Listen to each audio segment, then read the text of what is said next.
మనం 80వ independence day celebrate చేసుకోబోతున్నాం. అయినా కూడా ఈ రోజు వైద్యులతో పాటు మెడికల్ స్టాఫ్ అందరూ ఈ రోజు భద్రాచలం పట్టణంలో అంబేద్కర్ సెంటర్ లో నిలబడడానికి కారణం ఇంకా వర్క్ ప్లేస్ లో రక్షణ అనే ఒక బేసిక్ విషయం గురించి. బోనాల పండుగ జోర్దార్గా చేయాలని ఆలోచన చేస్తున్నారా? అయితే కిసాన్ ఫ్యాషన్ మాల్ లా అద్రిపోయే ఆఫర్లున్నాయి. జోర్దార్గా షాపింగ్ చేయండి. ఇంకా అడుక్కోవాల్సిన పరిస్థితి ఇంకా ఉంది. దీనిపై గవర్నమెంట్ గాని సంబంధిత వ్యక్తులు గాని సరైన చర్యలు తీసుకోవాలనేది మా అందరి ఆకాంక్ష. ప్రతిసారి జరుగుతుంది, మేము రోడ్డు మీదకి వస్తున్నాం, అప్పటికప్పుడు బుజ్జగించే విషయాలు చెప్తున్నారు, పంపిస్తున్నారు తప్ప మా వర్క్ ప్లేస్ సేఫ్టీ గురించి ఎటువంటి గ్యారంటీలు కానీ, ఎటువంటి అమెండ్మెంట్స్ కానీ, కొత్త రూల్స్ కానీ వచ్చినట్టు మేము ఇంతవరకు చూడలేదు. 80 ఇండిపెండెన్స్ డే మనము ఎప్పుడో చెప్పారు గాంధీ గారు, అర్ధరాత్రి ఆడపడుచు ఆ రోడ్లు నడవాలని, ఆ రోజే నిజమైన స్వతంత్రం అని చెప్పారు. మనం ఇంకా మన సొంత ప్లేస్ లో మేము వర్క్ చేసి సంవత్సరాలు కష్టపడి తెచ్చుకున్న డిగ్రీ తోటి వాళ్ళ వర్క్ ప్లేస్ లో వాళ్ళు వర్క్ చేసుకునే పరిస్థితి కూడా ఇంకా లేదు. ఇది మన అందరం యాజ్ జనరల్ సొసైటీ అందరూ ఖండించే విషయం. ఈ రోజు ఇక్కడ ఉండే డాక్టర్స్ తో పాటు కాకుండా మిగిలిన సంఘంలో సభ్యులు కూడా వచ్చుంటే బాగుండేది. ఆ లేడీ డాక్టర్ మీద అమానుషంగా జరిగిన కావాలని మరీ ఇంత దారుణము, ఆల్రెడీ ఆర్జికర్ లో జరిగిన దారుణం గురించే మేము చాలా ప్రొటెస్ట్ చేయడం జరిగింది. దాని తర్వాత మళ్ళీ మన రాష్ట్రంలో, తెలుగు రాష్ట్రాల్లో ఇలాంటి విషయం జరగడము, దానిపై ఎటువంటి ఖండన పై స్థాయి వ్యక్తుల నుంచి లేకపోవడం చాలా బాధాకరం. మేమందరం ఈ రోజు ఇక్కడ వచ్చి మీ అందరి ముందు నిలబడడానికి సిగ్గుపడుతున్నాం. మేము నిజం చెప్పాలంటే సిగ్గుపడుతున్నాం. మా అందరి తరఫున జనరల్ సొసైటీలో కానీ, పొలిటీషియన్స్ కానీ, మా లీడర్స్ కానీ నిలబడి మాట్లాడుంటే ఇంకా బాగుండేదని మా ఆలోచన. సో మీ అందరికి మేము as men we are very sorry. సిగ్గుపడుతున్నాం. మీకు ఇంకా సేఫ్టీ కానీ, వర్క్ ప్లేస్ లో సేఫ్టీ కల్పించలేకపోవడం అనే విషయం మీద మగవాళ్ళుగా, నేను డాక్టర్ అయినప్పటికీ కూడా మా సేమ్ ఫ్యామిలీ మెంబర్స్ కి నేను క్షమాపణ చెప్తున్నా. మగవాళ్ళుగా మేము ఇంకా మీకు వర్క్ ప్లేస్ లో సేఫ్టీ కల్పించడంలో విఫలమయ్యాం కాబట్టి మా మగవాళ్ళ తరఫున నేను మీ అందరికీ క్షమాపణ చెప్తున్నా. అలాగే ఇంతమంది ఐపీఎస్ ఆఫీసర్లు, ఇంతమంది ఐఏఎస్ ఆఫీసర్లు, సీఎం, డిప్యూటీ సీఎం ఇంతమంది ఉన్నప్పుడు ఆ జరిగిన ఘటన మీద సత్వరమే సరైన చర్యలు తీసుకుంటారని, బాధితుల్ని పనిష్మెంట్ దొరుకుతుందని మేము అందరం ఆశిస్తున్నాం. Thank you. August 9th Abhaya day RG Kar medical college లో జరిగిన ఇన్సిడెంట్ కోసం ఈ రోజు భద్రాద్రి ఆబ్స్టెటిక్స్ అండ్ గైనకాలజిస్ట్ వాళ్ళ తరఫు నుంచి నిరసన చేస్తున్నాము.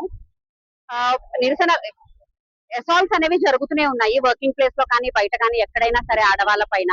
అయినా కూడా ఏ రోజు కూడా ఏ స్త్రీ ఇంట్లో కూర్చోకుండా మగవాళ్ళతో పాటు మేము కూడా ఈక్వల్ గా బయటకు వచ్చి వర్క్ చేస్తూనే ఉన్నాము. సో ప్రాబ్లమ్స్ ఎన్ని వచ్చినా కూడా, ఏమొచ్చినా కూడా మనలో మనకు ఆ ధైర్యం, ఆ సెల్ఫ్ కాన్ఫిడెన్స్, ఆ ఎంపవర్మెంట్ అనేది ఉండాలి. మనం బయటకు వచ్చి ఇలాగే వర్క్ చేస్తూ మనం ఇంకా అలాగే సక్సెస్ సాధిస్తూ ఉండాలి అన్ని ఫీల్డ్స్ లో. సో ఈ రోజు ఇక్కడికి వచ్చిన టీచర్స్ కి, మహిళా మండలి వాళ్ళకి, నర్సింగ్ స్టాఫ్ కి, మిగతా అందరికీ కూడా మా భద్రాద్రి ఆబ్స్టెటిక్స్ అండ్ గైనకాలజిస్ట్ తరపు నుంచి ప్రత్యేక ధన్యవాదాలు. అలాగే ప్రెస్ వాళ్ళందరికీ కూడా థ్యాంక్ యూ సో మచ్. ఇలా రోడ్డు మీదకి వచ్చాము అని అంటే మాకు సరి అయిన రక్షణ లేదనే కదా. అలాగే ఈ రోజు ఆమెకి ఇలా జరగకూడదు, ఆ డాక్టర్ గారికి అలాంటి విషయం జరిగింది అని అంటే ఎంతమంది ఇంకా పేదవాళ్ళైనా కానివ్వండి, ఎంతమంది ఉంటారు వారి దగ్గరికి వచ్చి జీవితాన్ని మళ్ళీ పునర్జన్మని పొందే వాళ్ళు ఉంటారు. డాక్టర్స్ మనందరికీ దేవుళ్ళు లాంటి వాళ్ళు.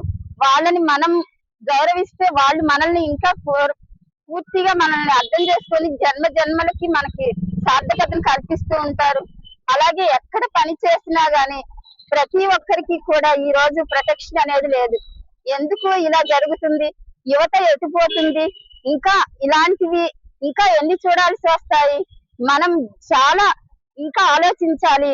సమాజం ముందుకు రావాలి. ఇలాంటి వాళ్ళందరినీ కూడా దేశ బహిష్కరణ కానీ, సొసైటీ బహిష్కరణ కానీ చేయాలి.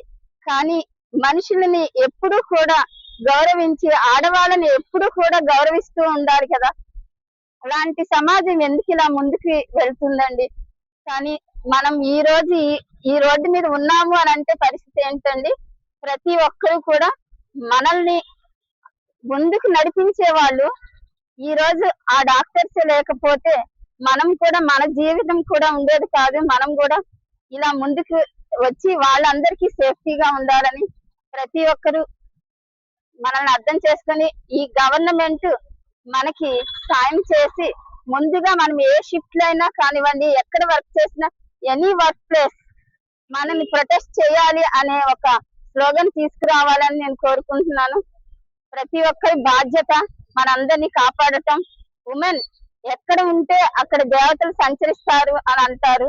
కానీ అది ఎక్కడా కనబడట్లేదు. ఈ రోజు నుంచైనా ఇప్పటి నుంచైనా మనం అలాంటి విషయాన్ని ముందుకు తీసుకువచ్చి అందరి గవర్నమెంట్ ద్వారా కానివ్వండి, అందరి సహాయ సహకారాలు ద్వారా కానీ ఇలాంటివి ఇంకా బాగా చేస్తారని మేము కోరుకుంటున్నాము.